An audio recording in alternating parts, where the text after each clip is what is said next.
Welcome to Freight Nation, a trucking podcast where we explore the fascinating world of trucking and freight management. We dive deep into the freight industry and uncover why the trucking industry is more crucial to our country now than ever before. Stay tuned to uncover the driving forces behind successful trucking businesses and hear from the hard-working truckers and leaders who keep the world moving. Let's hit the road.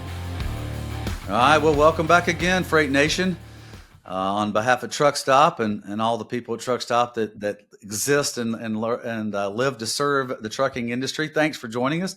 Really appreciate you giving us your time, your effort, your energy. You guys know, if you've watched any of the Freight Nation podcast, you know I like to say that because, man, there's a lot of places you can go to find information in the marketplace, and I'm just glad that you took the time to listen to Freight Nation, because it's our heart at Truckstop to always bring the information to you that can help you in your business, but also, and this is why Freight Nation, that's why I love doing Freight Nation, is that you get to hear a story about somebody who got into trucking because of some circumstance or some desire or some hope in their life. And so it's really good. To me, it's the most compelling when you get to hear the story. And so today is a fun story, because it was one that it's like a surprise for me.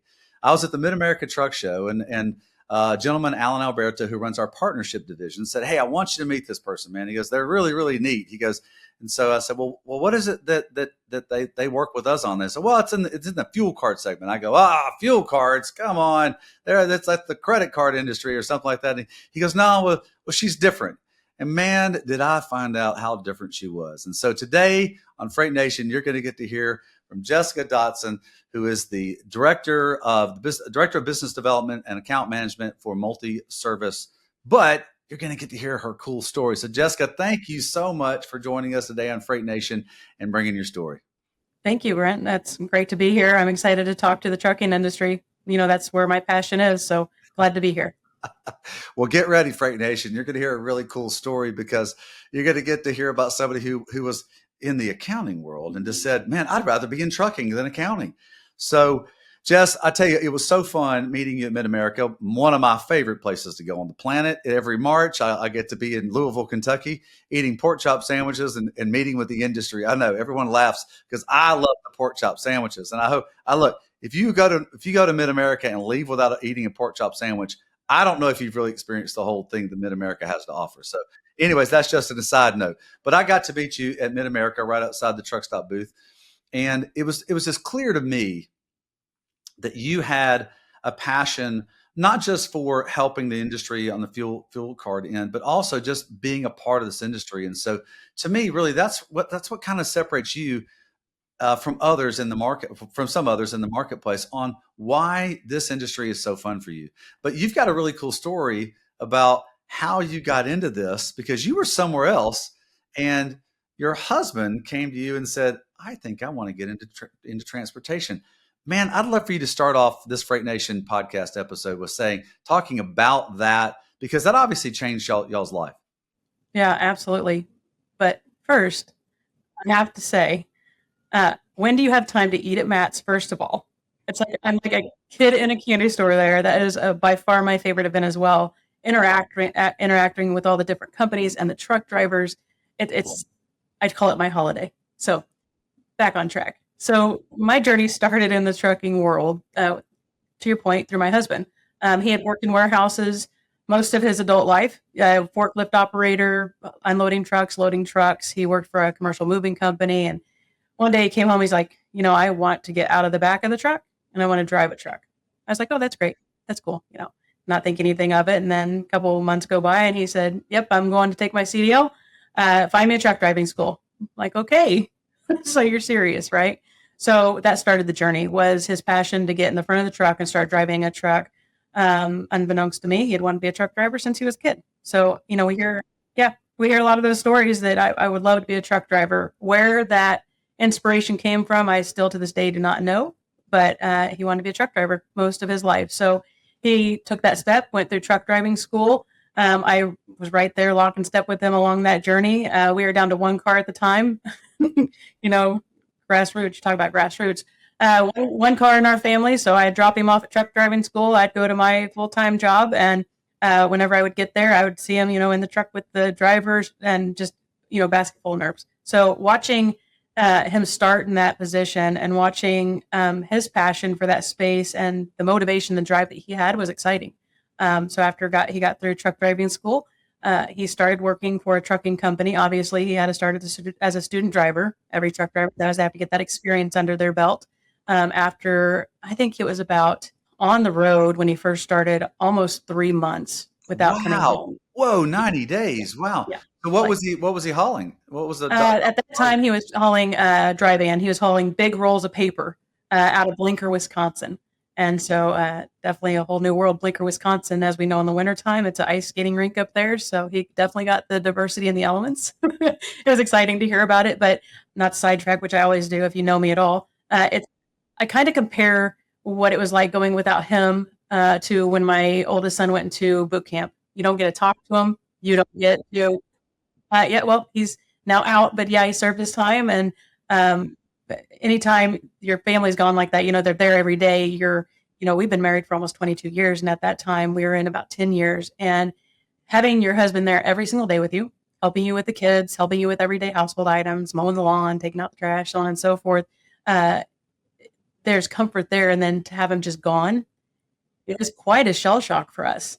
And so, yeah, being out there and turning into somewhat of a single mom, carrying all the weight of the house, it was definitely testing to our relationship and to me as a person on, can I do this, right? But you muster up the strength and you support. And finally, after he got done with the truck driving part of the student driver part, he was able to come home for a couple weeks and tell us all the great things about it, and transitioned into an actual company driver. And so he had to be a company driver for a couple years, just again to get that experience during that time. I tell you what, whenever he was new to being a company driver and calling in a panic, help me find somewhere to park. My clock's running down.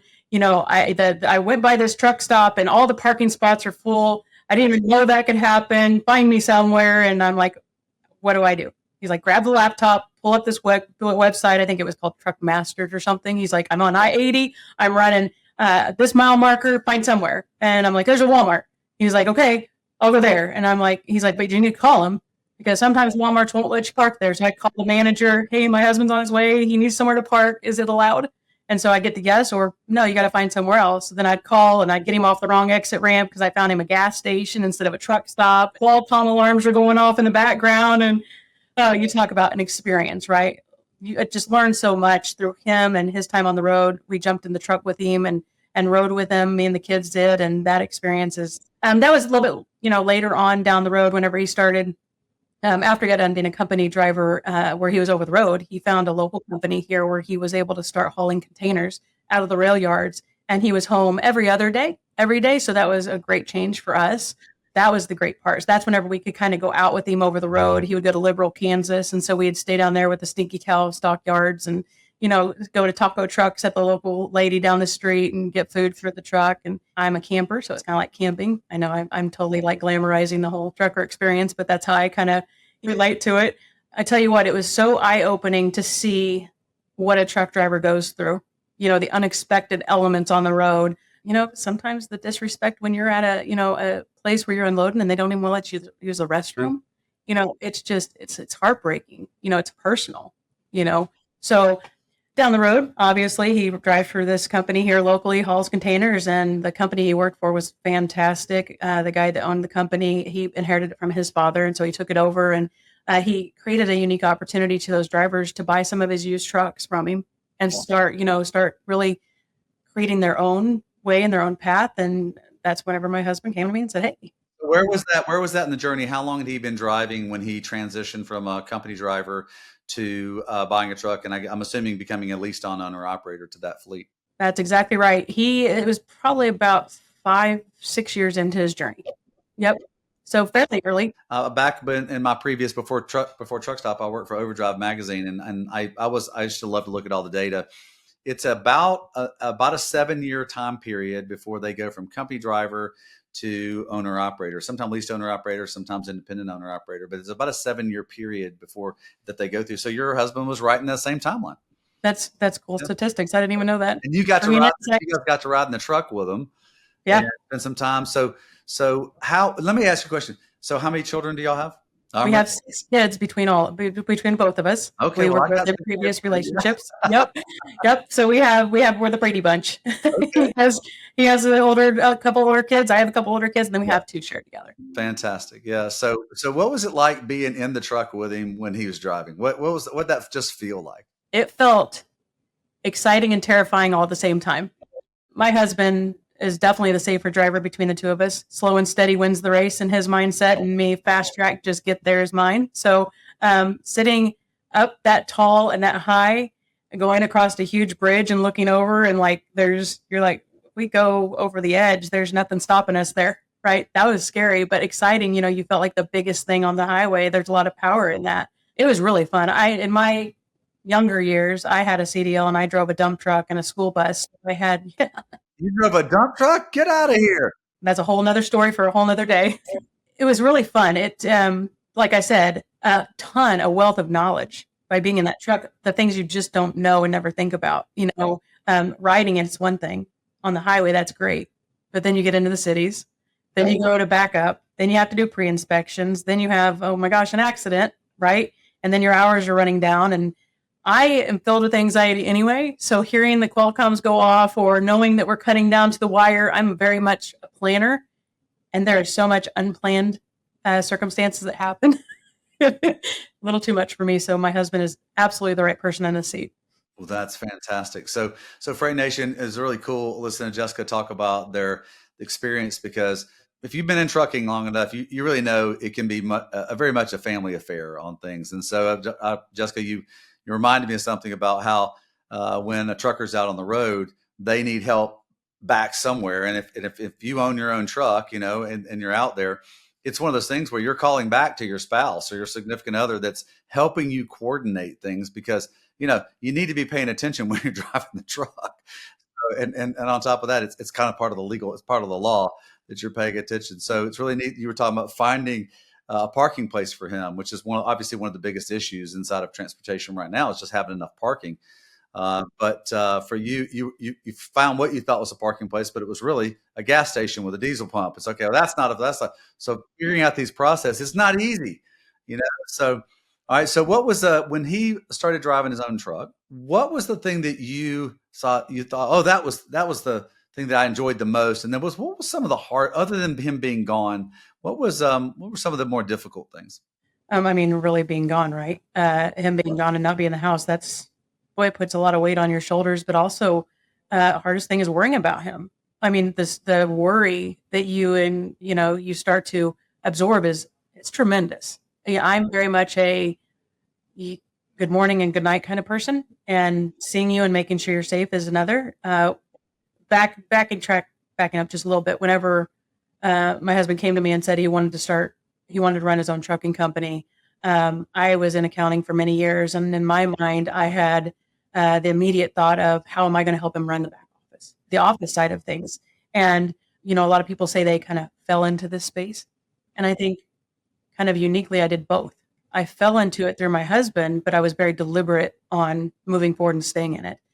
There's, in my mind, now that I'm a lot further on in my career, in my mind at that point, there's no school for being a trucking company business owner and running back office. So I was like, how in the heck am I going to get this experience? I got the accounting piece, but then my husband says we got to get stickers for it. We got to get inspection, safety, and compliance and IFTA. And I'm like, what is that? And so I deliberately went out and made choices in my career path to learn all these things. So I went and started working for a large trucking company here in Kansas City as just a billing clerk, using my accounting skills, and oh my gosh, tons of stuff at that trucking company: billing, customer relations, rates, dispatch, safety, driver orientation. Met some amazing truck drivers. And in that space, the reason why I kind of backed up a little bit is I formed really good relationships with truck drivers and their families. They would come into the hub and check in and say hi. This one gentleman, his name was Bernard. I'm going to try not to get emotional. Very good man, very good family. Got very close with his wife because we coordinated with, his loads, his lanes, his pay. And he would bring us donuts. He'd come by my desk and bring a box of donuts and made me the hero of the office. I got donuts from Bernard. And I got in one morning and I got very tragic news that he had passed in this truck. At that point, it was very eye-opening to think personally resonated with me. And so I think that is the pivotal time whenever that worry really set in. It's just always on your mind. I mean, I'm glad my husband's not on the show. Many times I would call him at the end of a day whenever he said he was getting ready to pull in and park. And at that time, we didn't have Life 360, so I didn't know where he was or what he was doing. And I called, gave him about an hour to go in, take his showers, do all the things, call him, and he didn't answer. And he didn't answer. And of course, worry wart Jess, I called the truck stop. I think I need somebody to go look in his truck and make sure he's okay. So they had they had parking safety team go out and knock on his doors, and he calls. And I'm in tears at that time, panicking. And he's like, "What are you doing?" I had the worst case scenario in my head. He's like, "I was in the trucker lounge. I fell asleep watching TV." And I was like, "Oh my God." So, that was probably one of the most challenging things that I had to face being the spouse of a truck driver, is that constant fear and worry that he's safe and he's okay.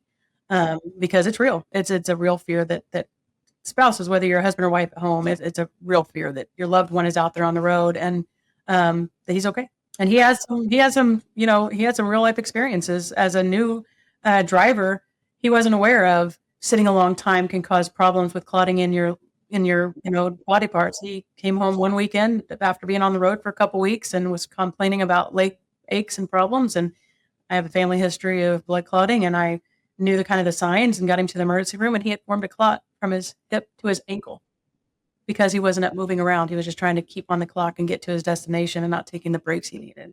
Later on, he formed type 2 diabetes. Came home one weekend, really tired, really thirsty, and just real drowsy and kind of weird acting. And he's not a drinker, so I was like, "You're acting like you're drunk, but you haven't had a drink. Did you start a new habit?" Because I was out of town visiting my kid in the military, and got home and got him to the emergency room because he just wasn't acting right. And he had a blood sugar of 1,183, Brent. Whoa, that's off the Yeah. charts. Yeah. And that was all incurred because he wasn't eating right. He wouldn't eat because he wanted to wait till he got home because everything on the road wasn't healthy and he didn't have opportunities and he was so focused on delivering. And so, yeah, there's a lot of things that just your average person doesn't really understand on what those truck drivers go through. And so deep passion, deep respect for the trucking community, families and drivers. So yeah, it's real. Right. Well, that's cool. I didn't know we were going to dive into the health part of transportation, but it's so unique, Jessica. And I appreciate you bringing that out because, Freight Nation, that what Jessica's bringing out, this is so important because it's things you don't think about. You just think about how am I going to get a load, deliver a load, get a load, deliver a load, and run as efficiently and safe but as much as possible so I can maximize my return. And people forget about the health. They forget about all of the softer parts of trucking that you have to deal with when it comes to the back office, when it comes to health, when it comes to all those things. And so, Jessica, I think that's really unique that you did that part of it for your husband. And so you guys were working together as a team. And by the way, you also had a full-time job doing other things last time I checked. So you were which is crazy, but the point, Freight Nation, I'm trying to make here is that that's normal inside of a small trucking operation. It's just normal. So however you've constructed yours, this is like a pro tip from Jessica here.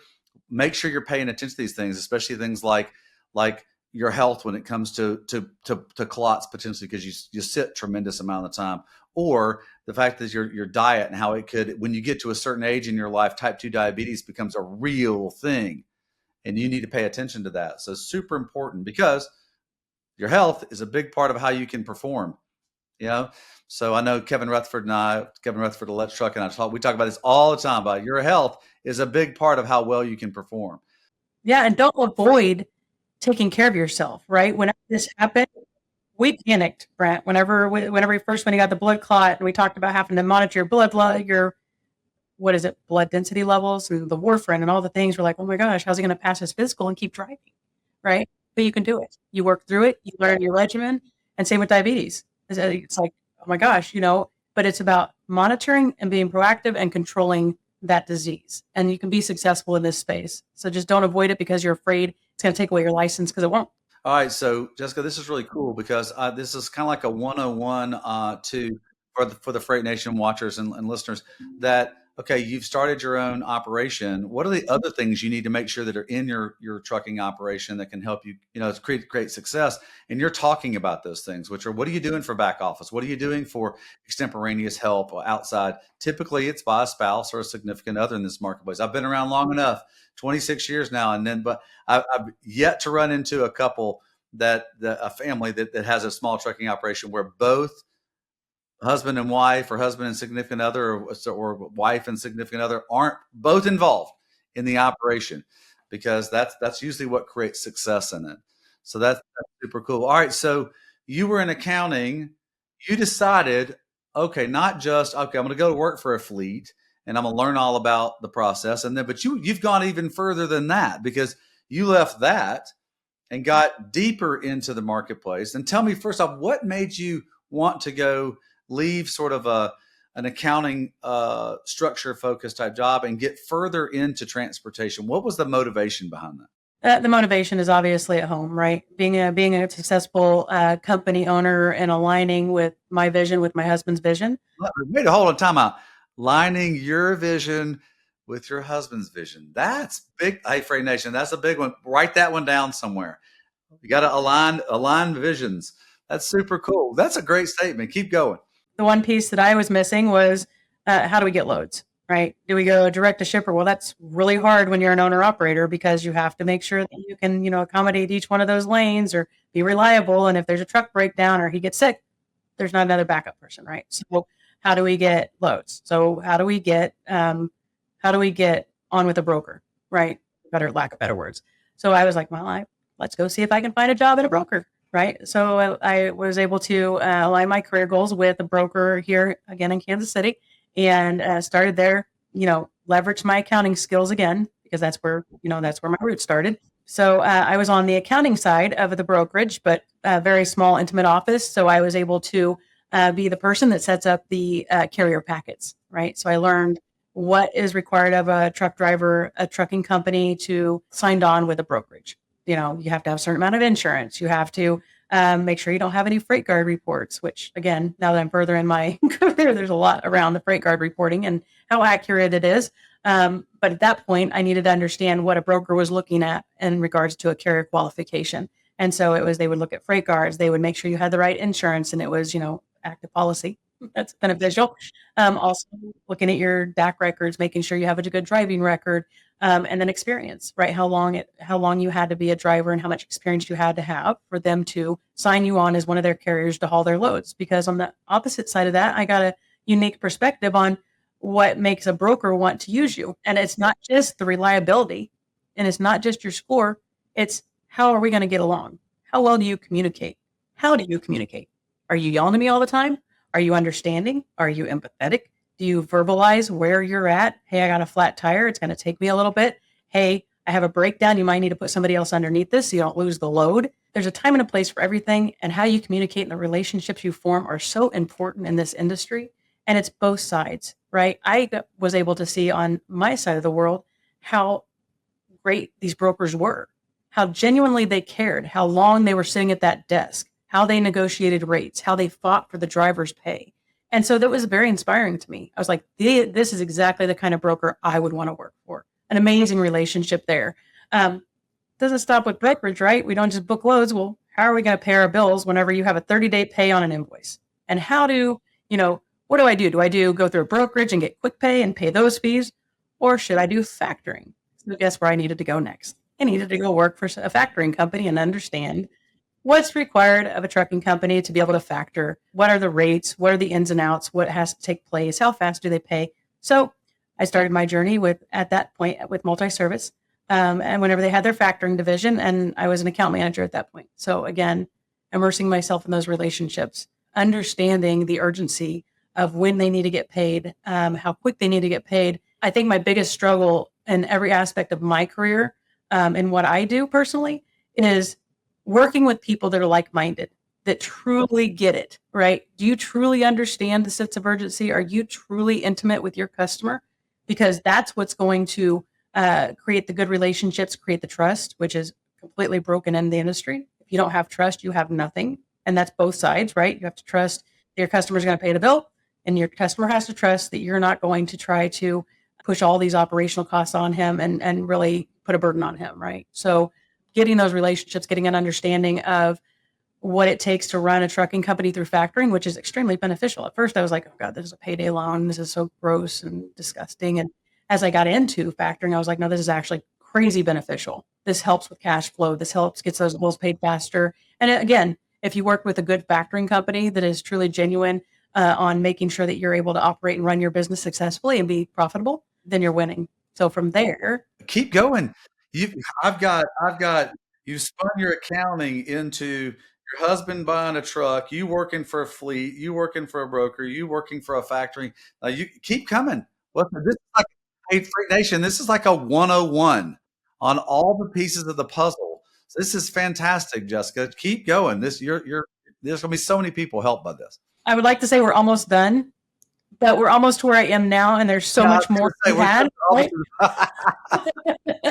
All right. So factoring and then fuel card. Here I am. There you go. Right? Fuel card. You know, whenever I got offered the position I'm in now, I kind of laughed. I was like, I've never sold. I'm not going to sell.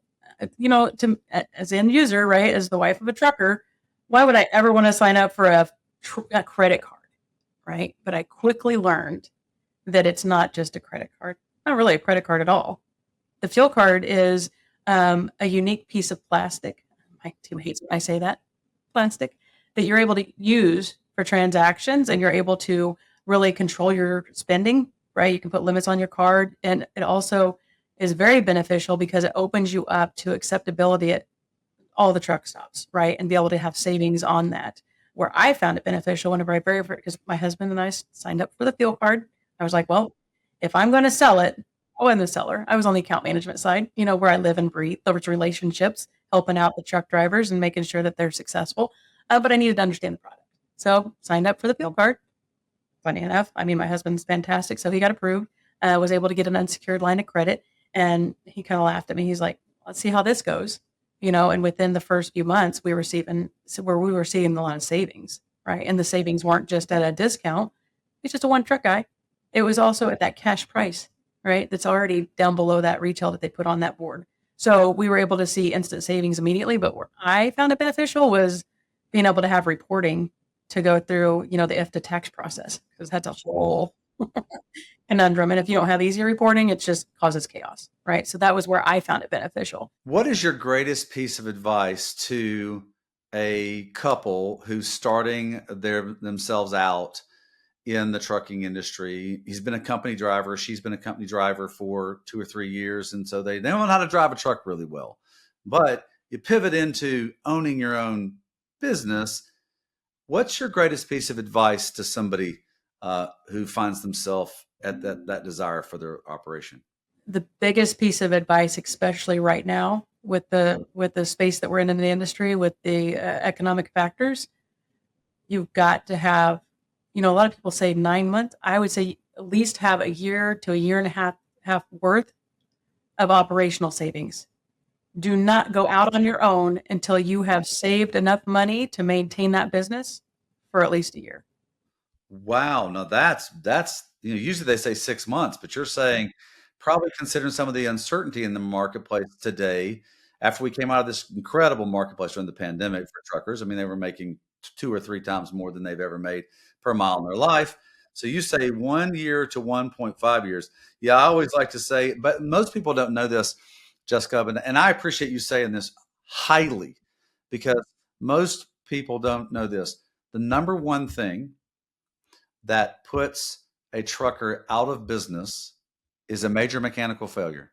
It could be through a wreck. It could be through a wheel end. It could be a transmission. It could be an engine issue, and you're $20,000 in need of money, and you're which you may not have in the bank. And then the thing that makes you money has stopped working. So that usually puts them out. The second thing, and most people don't know this one either. Second thing is what you alluded to earlier: your health. You have a health crisis. And those two things are the two major things that knock you out of doing what you love to do, which is to drive a truck.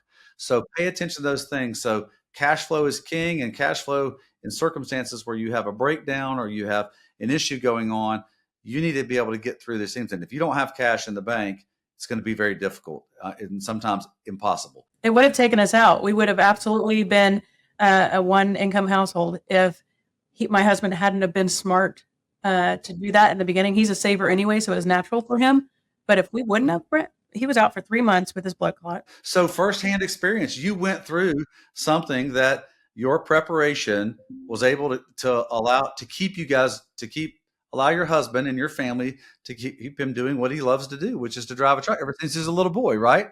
So super important, super important. Let's pivot into talking about cash flow and cash reserves and operational things that, by the way, Freight Nation, and I know this, I've been doing it for 26 years. I know a lot of Freight Nation truckers out there that go, I just want to drive the truck. Why do I have to pay attention to all these operational things? Well, if you pay attention to the operational things, you can get to drive the truck even more than if you don't, because so talking about the operational things with cash flow and products out there that can help you it's really important. So this is why this is the sort of benefit part of the Freight Nation podcast today, where I wanted to have Jessica on. First off, I wanted you to hear her story, and it's such a cool story, and I know you agree with me. Gosh, I'm so impressed. Fleet, broker, factoring, fuel card, all of it, understanding the operational part of the business.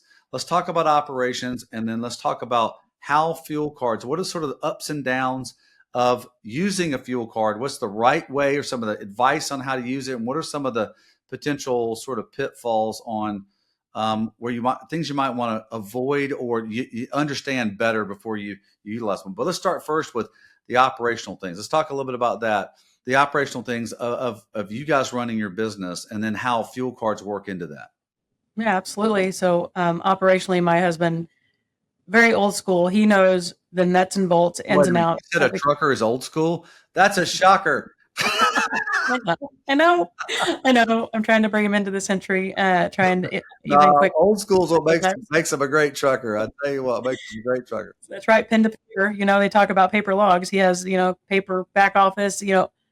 On the note of operational expenses, he knows the ins and outs of exactly what it takes to break even and what it takes to be profitable within his business, all the way from, just jotting down every single operational expense, from his preventative maintenance, when he's going to need brakes, when he's going to need tires, when an expected breakdown could happen. And he averages that out throughout his month or year, or however he breaks it down, because I don't try to pick up his paper and look at it, what it takes by the mile to run his business successfully. So whenever you're doing that, obviously rolling into fuel spend is one of the big things. And about 28, depending on where it runs, how heavy his load is, anywhere between 28 cents to 50 cents per mile is what your fuel spend is going to be.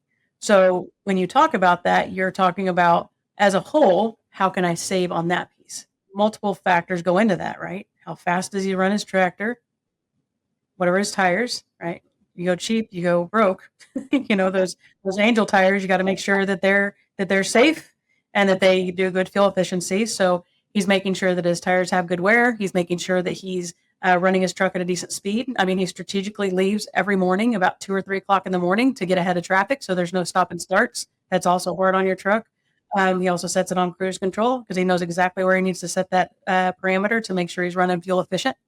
But then with the fuel card, as a whole, anybody in this trucking space, you need to be aware of the overall fuel spend, right? A lot of people get so attracted to, I'm going to save 50 cents a gallon. I'm going to save 90 cents a gallon.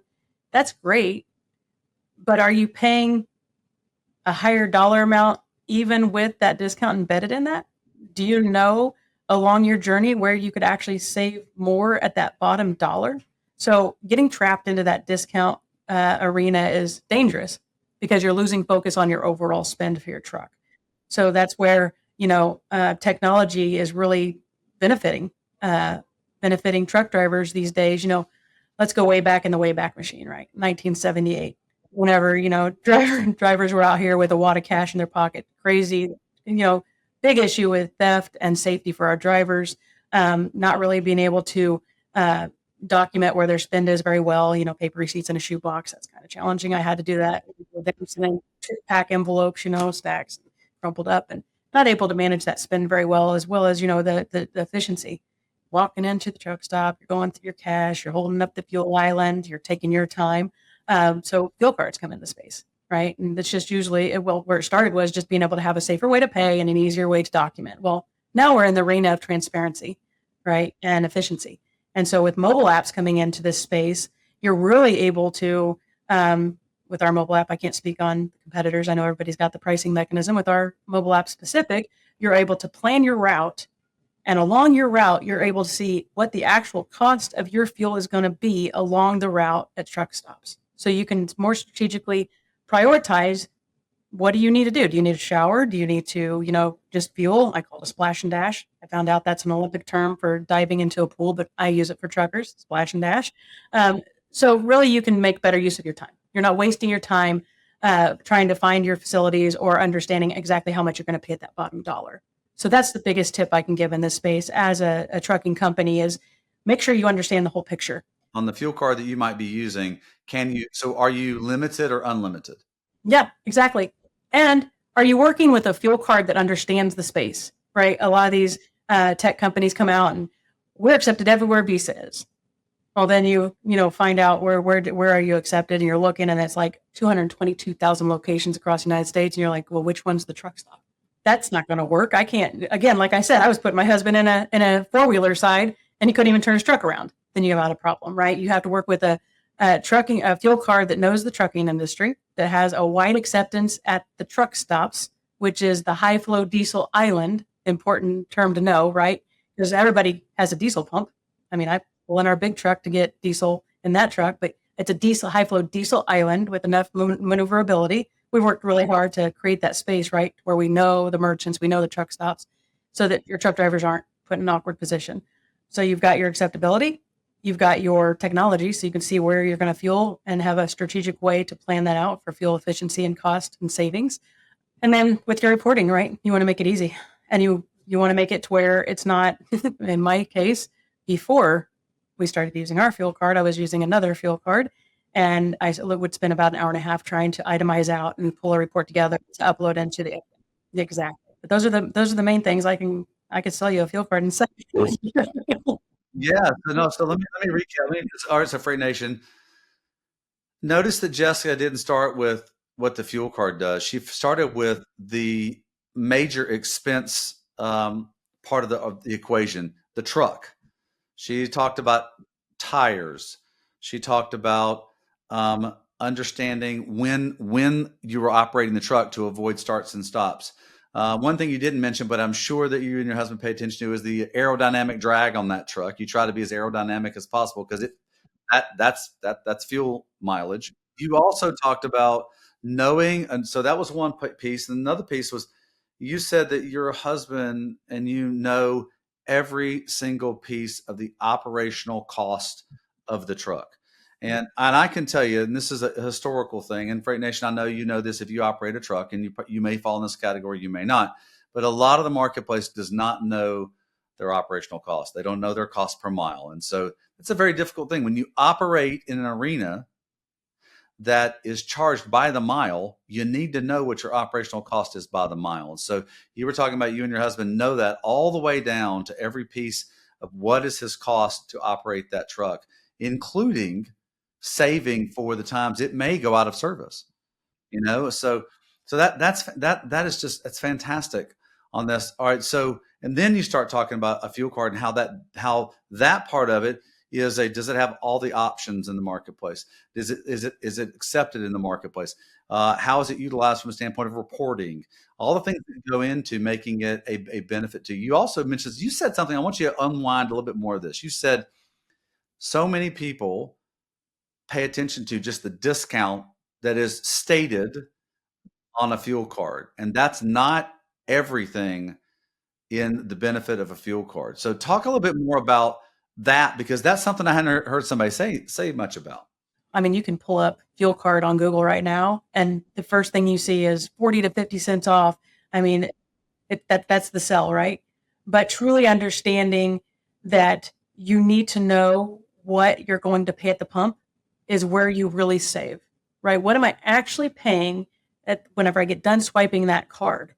And so a discount is a great to have. It's always important to make sure there's some discounts peppered in there. but you can't be gullible to the fact that that discount is still not bringing that price per gallon down to what somebody down the street or right across the street could be charging, right? And so whenever I speak to customers, whenever I speak to, friends of my husband's, and we're talking about fuel and fuel cards and getting out of that whole category of it's just another credit card, right? It's not. It's not a credit card. It's you can get an unsecured line of credit. That's great. You can get a partially secured line of credit. You can get a cash deposit account, which will help you build your business credit if you're new. You can also do prepaid. So you have different opportunities on how you get a fuel card, but it's how you use it and which fuel card product you decide to get that's kind of important, because you have to be able to get it, have acceptability, and you have to be able to, fuel, right? The last thing you want to do is be going down. My husband was a victim of this with his previous card. He was going down the highway. He drives in odd hours, 2:00 in the morning where the store's not open. He went to swipe the fuel card. It didn't work. He was new in the game. He was like, oh, what do I do? Stranded, lost the load, lost $2,500 because he wasn't going to make it in time. Not only did he lose out on that load, but because he wasn't going to get the load dropped off, now is delayed, he lost the next day's load because he wasn't going to be there in time. That's $5,000 loss to a company because a card did not work. Freight Nation, listen to that. It can roll downhill, So wow, that's incredible. So Jessica, thank you. Hey, Freight Nation, please pay attention to that last example that Jessica just gave about how making sure you've got acceptability with the fuel card that you choose is probably one of the greatest things, and making sure what you're paying at the pump is the biggest benefit to you. It's not the discount. It's what you're paying. It's what the cost is, and what you're actually paying is the benefit to you. So Jessica, what's the couple things that are usually the potholes that people step into with fuel cards that create an issue that's kind of unforeseen? Obviously, the salespeople are very good, right? You get out here and you get a fuel card that you are allusion to that is going to work everywhere. Back to my point, right? And that's a pothole, right? You get in there and you're running down the highway and it doesn't work. Causes a big problem. Potholes that people get into with fuel cards, they, making the assumption that it's a credit card and that you're going to be feed and percentages and it works the same way. It doesn't. It's a very valuable piece of tool to be able to streamline your operations, right? You don't have to reconcile. It's one source reporting. You have driver control spend, and also to bring up a very hot topic that we didn't get to touch on, fraud. Using a fuel card that has protections on it, fuel card skimming from happening because it's real. It's obviously an issue in the marketplace. Yeah, fuel card skimming is a reality.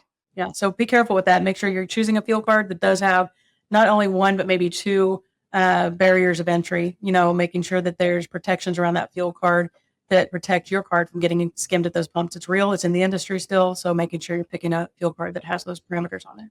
Wow. Jessica, I had no idea that you would be bringing this much information today to the Freight Nation audience. Freight Nation, this was a special one. I'll tell you what, I thought one thing, and this is what I love about doing the podcast. So many times I think one thing and then so much else comes out that's a benefit to the Freight Nation watchers and listeners. Jessica, you have been such a wealth of knowledge to this entire marketplace today. I need to have you back on for another episode, talk about another topic. So I'll tell you what, thank you so much for being on Freight Nation today. Yeah, my pleasure. I could talk about this all day long, right? I think that a lot of people get into the space thinking they're going to bring home a lot of money and make all this money, but money is secondary. I have so much fun when I come to work every day. The relationships I get, bringing the benefit to the truck driver. I want to leave this space better than I found it, and just immersing myself out there. Yeah, we need to have a part two. Let's talk more.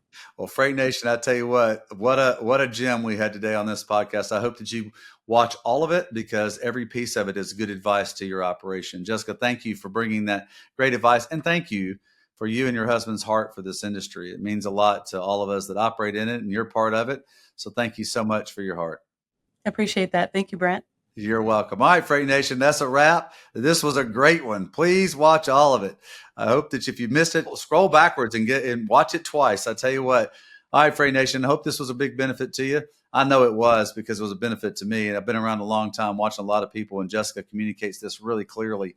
So pay attention. And Really appreciate what you do out there on the road, Freight Nation. And as we like to say, don't forget to work hard, to be kind, and to stay humble.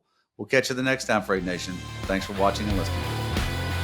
On behalf of the Truckstop team, thanks for listening to this episode of Freight Nation. To find out more about the show, head to truckstop.com/podcast. If you enjoyed this episode, make sure you hit subscribe so you don't miss any future episodes.